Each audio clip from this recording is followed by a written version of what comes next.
Pour imposer la loi de finances et le budget de la sécurité sociale, Bayrou aura recours 4 fois à l'article 49.3 de la Constitution. Il justifie cette cascade de 49.3 par un devoir d'urgence, je le cite, aucun pays ne peut vivre sans budget et la France moins que tout autre. Argument repris par le Parti socialiste, les Français n'en peuvent plus de l'instabilité. Ne pas avoir de budget serait cataclysmique pour le pays et le Rassemblement national d'en rajouter. Il faut inviter l'incertitude parce qu'il y a beaucoup de nos compatriotes qui sont extrêmement inquiets d'une instabilité qui pourrait s'installer dans la durée. Ce mercredi, sans surprise, le PS et le Rassemblement national, ayant annoncé qu'ils ne voteraient pas les motions de censure déposées par LFI, le budget 2025 a été adopté. Adoption confirmée jeudi par le vote du Sénat. Pour Bayrou, le fait que le Rassemblement national et le Parti socialiste n'aient pas censuré le gouvernement, c'est, je le cite, de facto accepter ce budget. Et il s'en réjouit. Dialogue et compromis ont donc permis au gouvernement, avec l'accord des partis politiques ayant toujours défendu les intérêts du capital, d'accoucher d'un budget le plus austéritaire depuis 25 ans.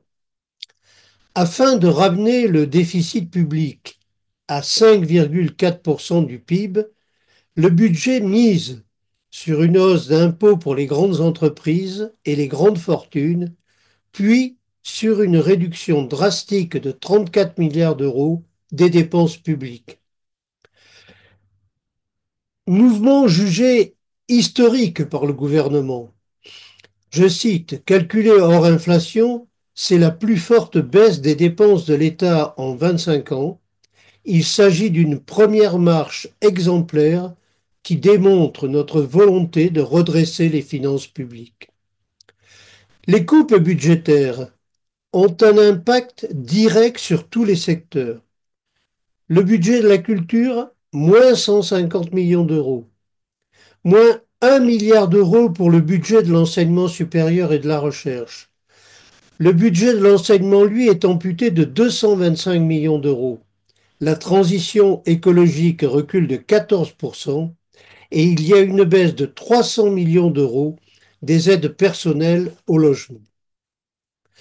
Ces coupes ne s'appliquent pas de manière indiscriminée et certains budgets sont sanctuarisés. Celui du ministère de l'Intérieur a été augmenté de 2,7%, de la justice de 400 millions d'euros et celui de l'armement de 3,3 milliards d'euros. Le budget privilégie nettement les coupes dans les dépenses publiques.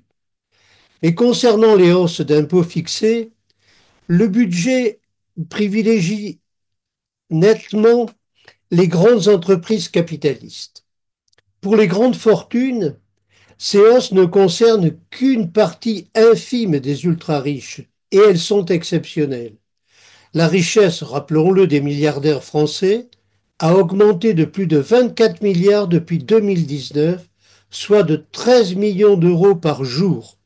Aujourd'hui, moins de 10% de la fortune des milliardaires français couvrirait à elle seule l'objectif de 60 milliards d'économies annoncé par le gouvernement. Pour le président du MEDEF, Martin, le budget 2025 est mauvais pour les entreprises et l'emploi.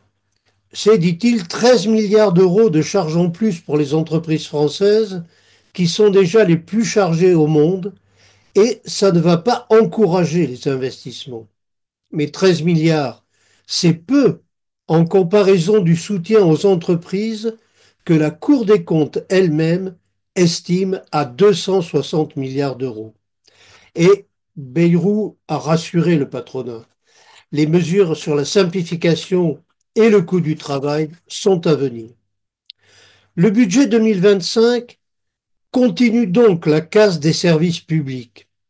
Celui-ci a été établi par le gouvernement Bayrou aux ordres des capitalistes pour faire payer la dette aux travailleurs, aux classes populaires, à la jeunesse.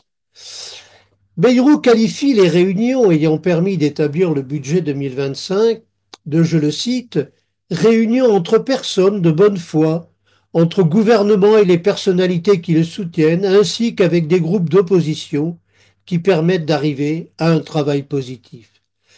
C'est ainsi que Bayrou se font de sermons bidons avec les partis politiques et les syndicats qui se prêtent à ces mascarades, acceptant de participer à des conclaves, à des conférences sociales ou des délégations paritaires permanentes.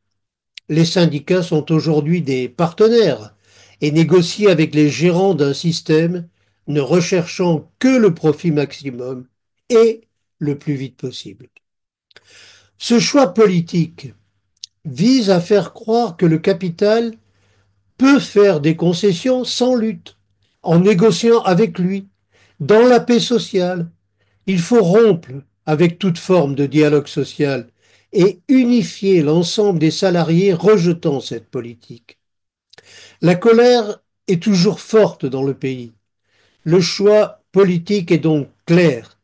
Les luttes pour supprimer le capitalisme ou son aménagement, c'est-à-dire collaborer avec lui sans le remettre en cause, et ce bref rappel est absolument nécessaire pour mesurer les enjeux du dialogue social dont tous les partis politiques et les centrales syndicales se réjouissent aujourd'hui. Comment contraindre le capital à satisfaire les besoins sociaux des travailleurs autrement que par les luttes? Nous devons compter uniquement sur nos propres forces, les organiser et sur notre capacité à bloquer par la grève l'économie afin d'imposer nos revendications et refuser la société capitaliste.